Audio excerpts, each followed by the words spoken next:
আমাদের নিজেদের ভাবনা চিন্তাই জীবনের পথে অগ্রসর হতে বাধা দেয়। আমাদের চিন্তা ভাবনা আমাদের সীমাবদ্ধ করে দেয়। আমরা প্রত্যেক দিন পরিশ্রম করি, কিছু দেখি, কিছু লাভ করি, কোনো একটা স্থানে পৌঁছই, আর একটা সময় পরে মনে কেমন যেন একটা ভাবনা উৎপন্ন হয় যে আর কত দেখব, এত কিছু তো দেখে নিলাম, এত কিছু তো লাভ করলাম, এত সাফল্য অর্জন করলাম, আর কত লাভ করব। আর সেখানে আমরা থেমে যাই। এটা হয় আমাদের ভাবনার সীমাবদ্ধতার জন্য। কিন্তু যদি জীবনের কথা বলি, জীবন যদি আপনাকে সেই স্থানে পৌঁছে দেয়, তাহলে তার পরবর্তী পথটাও জীবন আপনাকে নিশ্চিত রূপেই দেখাবে। প্রয়োজনটা হলো সেই পথটা দেখার এবং সেই পথে অগ্রসর হওয়ার। আর যেটা আমাদের জীবনযাত্রার সাথে হয়, সেটা জীবনের সাথে এবং আত্মার সাথেও হয়ে থাকে। আমরা জীবনে প্রগতি লাভ করি, বিকাশ লাভ করি, কিন্তু একটা সময় পরে আমরা থেমে যাই। আমাদের সেটাই করলে চলবে না। এই জীবনযাত্রা, প্রগতি, বিকাশ, এই সব কিছুর সমাপ্তি তখনই সম্ভব যখন জীবন সমাপ্ত হবে। তাই নিজেকে বাধা দেবেন না, নিজের জীবনের উদ্দেশ্যকে সীমিত করবেন না। সামনে অগ্রসর হতে থাকুন আর আমার সাথে ভালোবেসে বলুন, রাধা রাধা। আমরা সবাই প্রত্যেক দিন পরিশ্রম করি, কিন্তু আমাদের মনে কখনো না কখনো এই প্রশ্ন অবশ্যই আসে যে সবসময় জীবনে অগ্রসর হওয়ার জন্য সেই পথে কি চলা উচিত যেটা পূর্ণরূপে সুরক্ষিত, নাকি এমন পথেও চলা উচিত যে পথে একটু সংকটও আসতে পারে। এবার আমি আপনাদের বলবো যে বিকাশ কিভাবে হয়।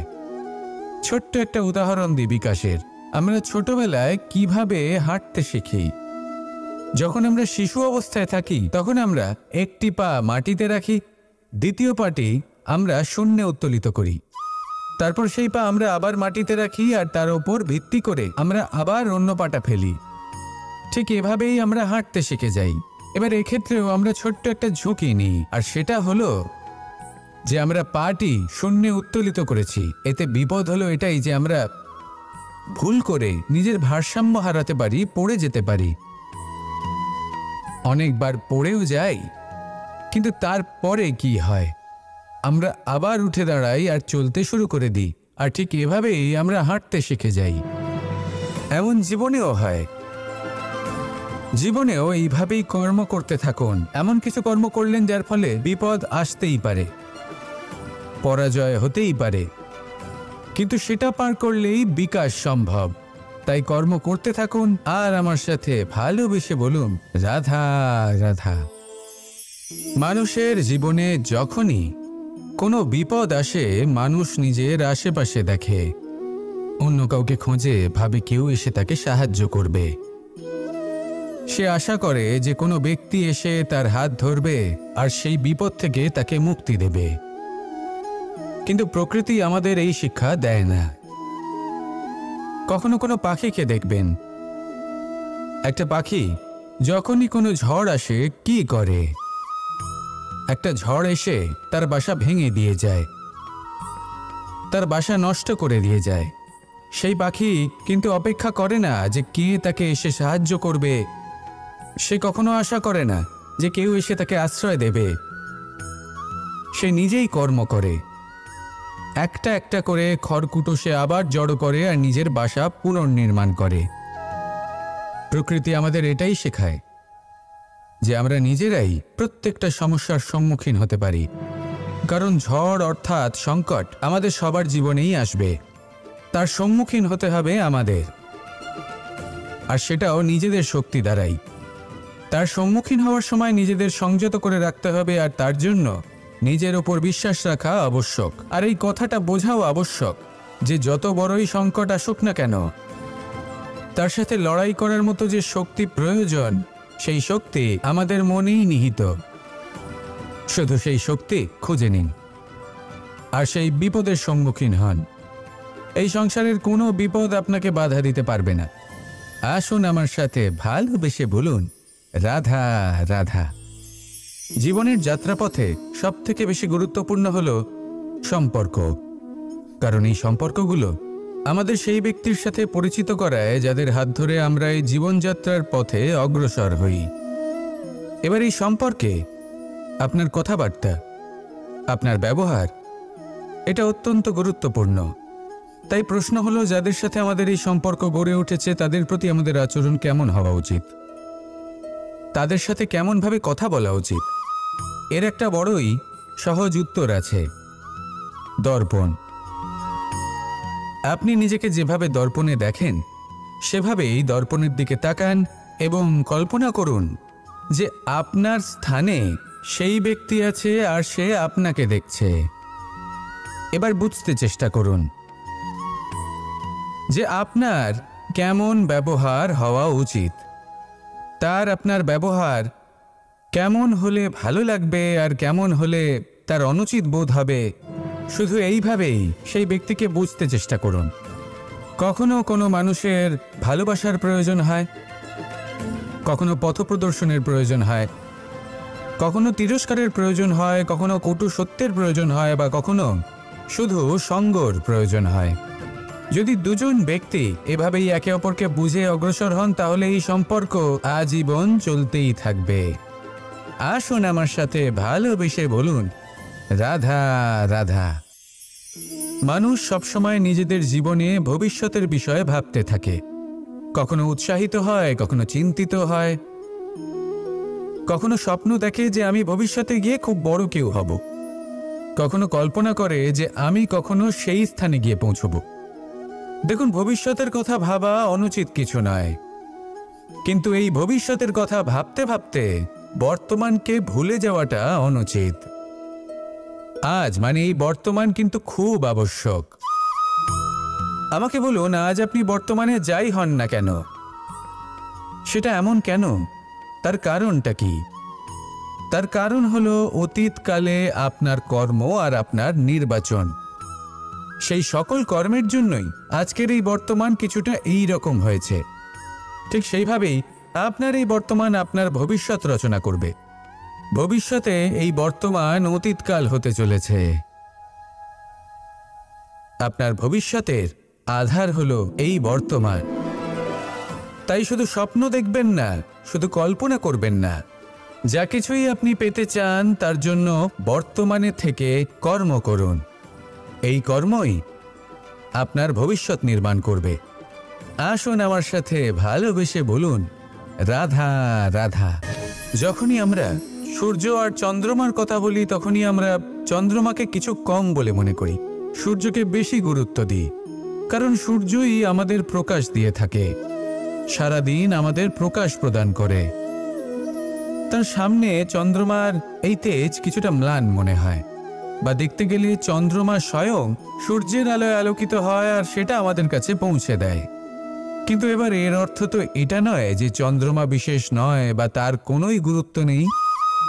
ঘন অন্ধকারে রাতের বেলায় যখন আমরা কিছুই দেখতে পাই না, তখন আমাদের কাছে এই প্রকাশ কে পৌঁছে দেয়?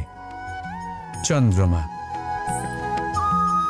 যখন চাঁদ পূর্ণিমার রাত আসে তখন ব্যক্তি তার প্রেমিককে বা স্ত্রী তার স্বামীর মুখটা সেই চাঁদের মধ্যেই দেখতে পায়। একটা ছোট্ট বালক, ছোট্ট একটা শিশুর যখন রাতে ঘুম আসে না, সে ব্যাকুল হয়ে পড়ে, আমরা তাকে আকাশের এই চাঁদকে দেখাই, তাকে সন্তুষ্ট করে ঘুম পাড়িয়ে দিই। এই চন্দ্রমা কখনো অর্ধচন্দ্রমা হয়ে, কখনো লুপ্ত হয়ে গিয়ে, কখনো আবার জাগ্রত হয়ে ওঠে, এই সংসারকে প্রকাশ প্রদান করে।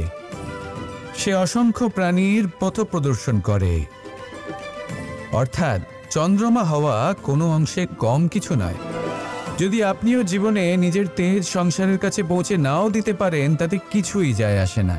যদি কারোর তেজ নিয়ে তেজস্বী হয়ে তার দ্বারা অন্য কারোর জীবনে আসার আলো ফুটিয়ে তুলতে পারেন, তাতেও কিন্তু আপনার জীবন সার্থক।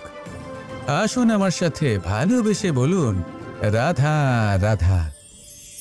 মন এবং মস্তিষ্ক, এই দুই হলো মানুষের জীবনের দুটি গুরুত্বপূর্ণ অংশ। এবার আপনি বলবেন, এই দুইয়ের মধ্যে পার্থক্য কি? দুটোই তো সমান। না, যেটা আমি আপনাকে বোঝাতে চেষ্টা করছি সেটা ভালো করে বুঝুন। প্রথম, মন। এই মন অত্যন্ত চঞ্চল হয়। এর নিজের কোনো বিবেক থাকে না, সিদ্ধান্ত নেওয়ার কোনো ক্ষমতাই থাকে না।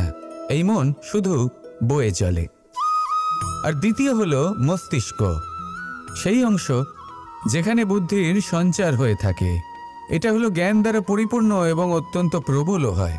বেশিরভাগ সময় জীবনের সঠিক সিদ্ধান্ত নেওয়ার ক্ষেত্রে এই মস্তিষ্কই আমাদের সাহায্য করে। সেখানেই মন মাঝে মাঝে আমাদের উচিত সিদ্ধান্ত নেওয়ার ক্ষেত্রে বাধা দেয়, কখনো সঠিক পথ থেকে সরিয়ে দেয়, কারণ চঞ্চল প্রবৃত্তি হওয়ার কারণে এটা অস্থির হয়ে থাকে।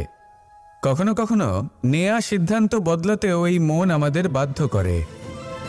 সেই জন্য আপনি যদি জীবনের পথে অগ্রসর হতে চান, তাহলে মস্তিষ্কের সিদ্ধান্তে আস্থা রাখুন, পূর্ণরূপে নিজের সঙ্গী করে তুলুন। হতে পারে তখন আপনার এই মন বিদ্রোহ করে বসল, কিন্তু দৃঢ় নিষ্ঠার সাথে মস্তিষ্কের সিদ্ধান্তে আস্থা রাখুন। আস্তে আস্তে এই মন, যাকে আপনার শত্রু বলে মনে হচ্ছিল, আস্তে আস্তে সেটাও আপনার বন্ধু হয়ে উঠবে আর আপনাকে সাহায্য করবে। আসুন আমার সাথে ভালোবেসে বলুন, রাধা রাধা। এই সংসারে প্রত্যেক ব্যক্তি নিজের সংগ্রাম করে চলেছে। প্রত্যেক ব্যক্তির নিজের লড়াই আছে, আর সেই রণভূমিতে প্রত্যেক ব্যক্তি নিজের যুদ্ধে লড়াই করছেন। আর যদি যুদ্ধের কথা বলি, সেখানে কেউ বিজয়ী হয় বা কেউ পরাজিত। আর এখানে এটা বোঝা অত্যন্ত প্রয়োজনীয় যে কোথায় পরাজয়টা হওয়া গুরুত্বপূর্ণ আর কোথায় বিজয় লাভ করাটা গুরুত্বপূর্ণ। যদি আপনার এই যুদ্ধটা আপনার আপনজনের সাথে হয়, তাহলে সেখানে পরাজিত হওয়াটাই শ্রেয়, কারণ সেখানে পরাজিত হয়ে আপনি প্রসন্নতা লাভ করবেন। কিন্তু যদি এই যুদ্ধটাই আপনার নিজের সাথে হয়, নিজের মনের সাথে, নিজের মানসিকতার সাথে হয়, তাহলে এতে আপনাকে জয়ী হতে হবে। এই সংসারের যে কোনো যুদ্ধ হোক না কেন, সেটা রণভূমির পূর্বে এই মনের মাঝে লড়তে হয়। এবার যদি এই মন আপনার উপরে বিজয় লাভ করে, তাহলে রণভূমিতে আপনি পরাজিত হবেন। কিন্তু যদি আপনি এই মনের উপর বিজয় লাভ করতে পারেন, তাহলে এই সমগ্র সংসারে এমন কোনো স্থান নেই, এমন কোনো রণভূমি নেই যেখানে আপনি জয়লাভ করতে পারবেন না। আসুন আমার সাথে ভালোবেসে বলুন, রাধা রাধা। এই যে সূচ দেখছেন, এর স্বভাব হলো গেঁথে যাওয়া। আর যদি এটা গেঁথে যায়, তাহলে এটা যন্ত্রণা দেবে। আর এটা হলো সুতো। যদি এই সুতোটা কোনো ঘড়ির সাথে বেঁধে দেওয়া হয় এবং এই ঘড়িটা ওড়ানো হয়, তাহলে অন্য কোনো ঘড়ির সুতো কাটতে এটা সাহায্য করতে পারে। কিন্তু যদি সূচ আর সুতো এই দুইকে একসাথে জুড়ে দেওয়া হয়, তাহলে এটা বস্ত্র নির্মাণ করতে পারে, কোনো জিনিস জুড়তে কাজে লাগতে পারে। এটাই হলো সংগঠনের শক্তি। যদি আপনি একত্রিত হতে পারেন আর একটি দিশায় অগ্রসর হন, তাহলে নেতিবাচক শক্তিও ইতিবাচক শক্তির রূপ ধারণ করতে পারে। এই সংসারে প্রত্যেক দিন নতুন কিছু সৃজন হচ্ছে। কিছু মানুষ একত্রিত হন, কিছু নতুন নির্মাণ করেন। কিন্তু এই ক্ষেত্রে এটা বোঝা প্রয়োজন যে আমরা কেমন সঙ্গ লাভ করছি, কার সাথে আছি।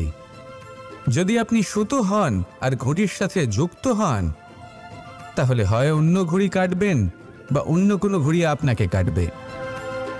কিন্তু যদি আপনি সুতো হন আর সূচের সাথে যুক্ত হয়ে যান, তাহলে আপনি নির্মাণ করতে পারবেন, জোড়ার কাজ করতে পারবেন, শ্রেষ্ঠ কর্ম করবেন।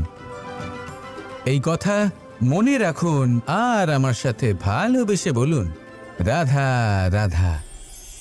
কর্ম কে করলেন আর কে নিজের প্রাণ হারালেন? রেশমের কীট। আর লাভবান কে হলেন? মনুষ্য জাতি। এর দ্বারা আমরা কি শিক্ষা পেলাম? যে এই সংসারে আমরা যে কর্মই করি, সৎকর্ম করি বা অপকর্ম করি, তার থেকে লাভবান যে কেউ হতে পারেন।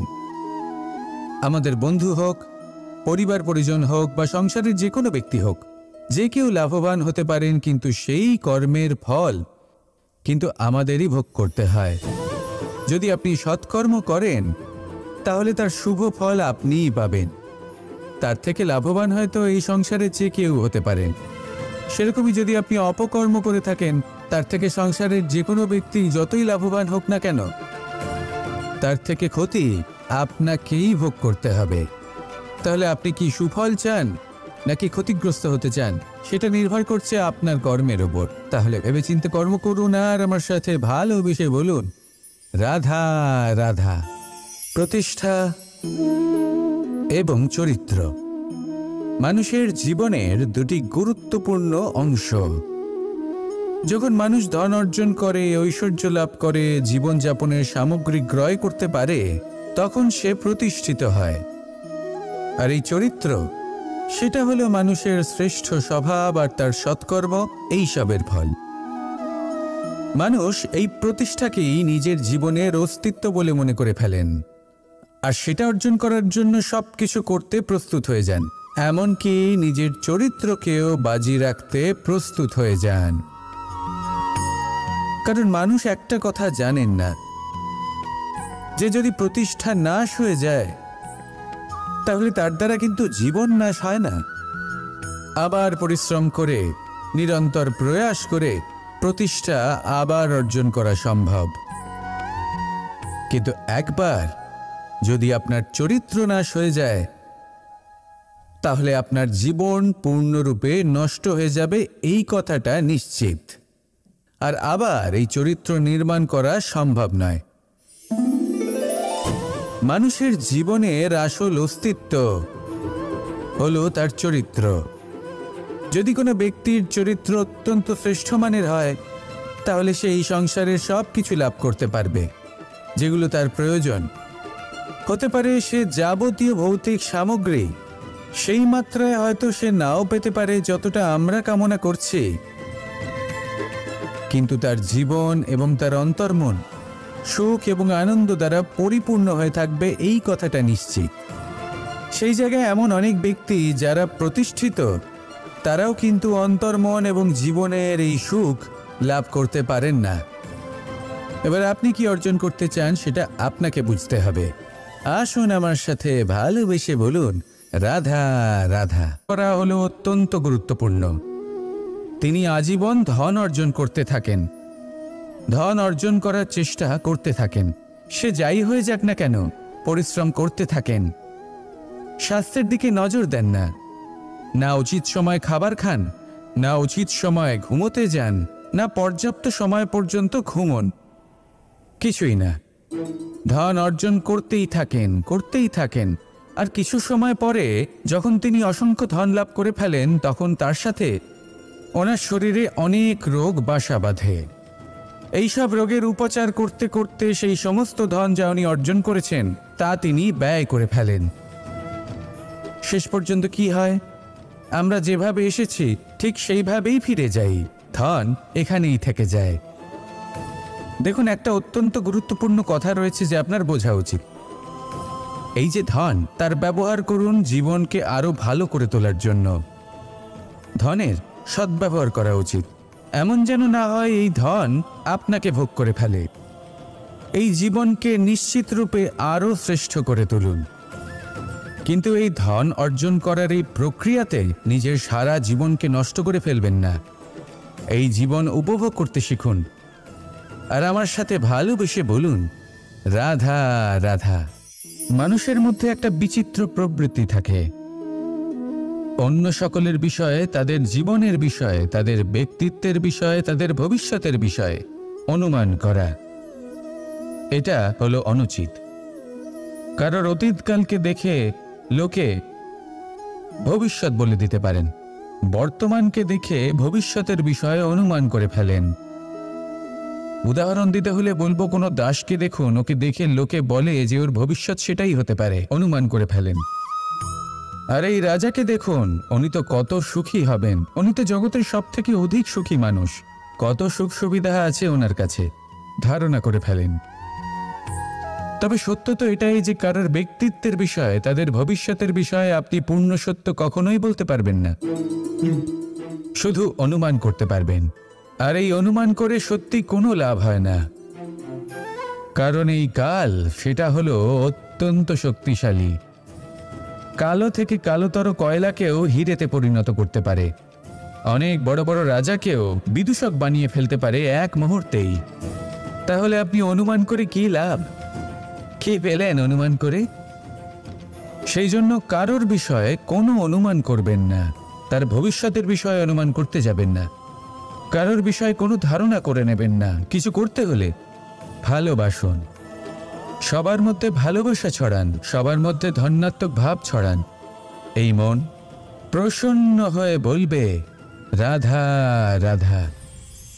কেউ বলে জীবন খুব ক্ষণস্থায়ী, কেউ বলে জীবন হলো একটা সুন্দর স্বপ্নের মতো, আবার কেউ বলবে জীবন হলো এক কঠোর সত্য। কিন্তু জীবন আসলে কি? জীবন হলো আপনারই প্রতিবিম্ব, একটা দর্পণ। অর্থাৎ আপনি জীবনকে সেইভাবেই পাবেন যেরকম আপনি নিজেকে প্রতিপন্ন করবেন। যদি আপনি দর্পণের দিকে তাকিয়ে হাসেন, তাহলে আপনি সামনে হাসি মুখী দেখতে পাবেন। এবার যদি আপনি গম্ভীর হয়ে থাকেন, তাহলে আপনি একজন রুষ্ট ব্যক্তি দেখতে পাবেন। শেষে সবথেকে বেশি গুরুত্বপূর্ণ হলো আপনার চেষ্টা। আপনাকে সবসময় চেষ্টা করতে হবে যাতে আপনি নিজেকে প্রসন্ন এবং ইতিবাচক মনোভাবে রাখেন। এটা হলো আপনারই উত্তরদায়িত্ব, তাকে পালন করুন। এই মনকে প্রসন্ন রাখুন, এই সংসারকে সুন্দর বলে মনে হবে। আর এই মন প্রসন্ন হয়ে বলবে, রাধা রাধা। কথায় আছে, অন্ধকারে প্রদীপ প্রজ্বলিত করলে চতুর্দিক আলোকিত হয়। কিন্তু যদি এই প্রদীপ আমি সূর্যের আলোর সম্মুখে সকালবেলায় প্রজ্বলিত করে রেখে দিই, তাহলে কি হবে?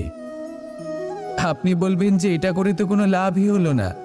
সূর্যের প্রকাশের সামনে এই প্রদীপ আসলে কিছুই নয়। এবার এই চিন্তা ভাবনা প্রত্যেক দিন করতে হবে, আর একটা অমূল্য শিক্ষা পেতে হবে। মনে করুন যে আপনি মহাপুরুষের সামনে বসে আছেন, কোনো মহাজ্ঞানীর সামনে। তাহলে সেই ব্যক্তির সামনে নিজের জ্ঞানের প্রদীপ প্রজ্বলিত করবেন না, নীরব থাকুন, আর সেই ব্যক্তির সূর্যের প্রকাশের মতো জ্ঞান প্রাপ্ত করুন। যতটা পারবেন জ্ঞান লাভ করুন। যদি এমন কোনো সময়, এমন কোনো স্থানে আপনি আছেন যেখানে চতুর্দিক অন্ধকার, কারোর কাছেই জ্ঞান নেই, সেখানে নিজের জ্ঞানের প্রদীপ প্রজ্বলিত করুন। এমন করলে দুদিক থেকেই আপনার লাভ হবে। আপনার জ্ঞান প্রাপ্তিও হবে, আর জ্ঞানের সঠিক প্রয়োগও করতে পারবেন। আর এই মন প্রসন্ন হয়ে বলবে, রাধা রাধা।